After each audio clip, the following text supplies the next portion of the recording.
ብርቱ ነሽ። ኮንግራጁሌሽን፣ እንኳን ደስ አለሽ። እንዳንቺ ያለ ብርቱ የለም። ለራስሽ የቆምሽ፣ ለራስሽ የታገልሽ፣ በገፈተሩሽ መሃል ጠንክረሽ የቆምሽ፣ በሰደቡሽ መካከል በክብር የተራመድሽ። ታውቂያለሽ እንዴት ብርቱ እንደሆንሽ? ብቻሽን ታግለሽ ያሸነፍሽ። በረገሙሽ መካከል ራስሽን በዘይት ተቀብተሽ እልል እያልሽ የምትኖሪ አንቺ ብርቱ ነሽ። ለብዙዎች ምሳሌ የምትሆኝ፣ በመከራሽ ላይ ድል የነሳሽ፣ በረሃብሽ ላይ ጥጋብ ያሳየሽ አንቺ ብርቱ ነሽ። የብቸኝነት ዘመንሽ ቋትሽን በእግዚአብሔርሽ በአምላክሽ ታምነሽ የሞላሽ አንቺ ብርቱ ነሽ።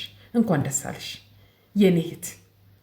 ብዙ ነገርሽን ችለሽ ተውጠሽ እንደገና የተተፋሽ፣ ጉድጓድ ጥለውሽ ድጋሚ የተነሳሽ አንቺ ብርቱ ነሽ። ይሄን ታውቂያለሽ? ጠንካራ ስትሆኝባቸው ግፈኛ ናት አሉሽ፣ ክፉ ናት አሉሽ፣ እሷ ውሳኔዋ ከባድ ነው አሉሽ። አይደለሽም። አንቺ ብርቱ ነሽ። የምትፈልጊውን ታውቂያለሽ፣ የምትደርሽበትን ታልሚያለሽ። ባለ ራዕይ ነሽ። አንቺ ብርቱ ነሽ። አንቺ ጎበዝ ነሽ።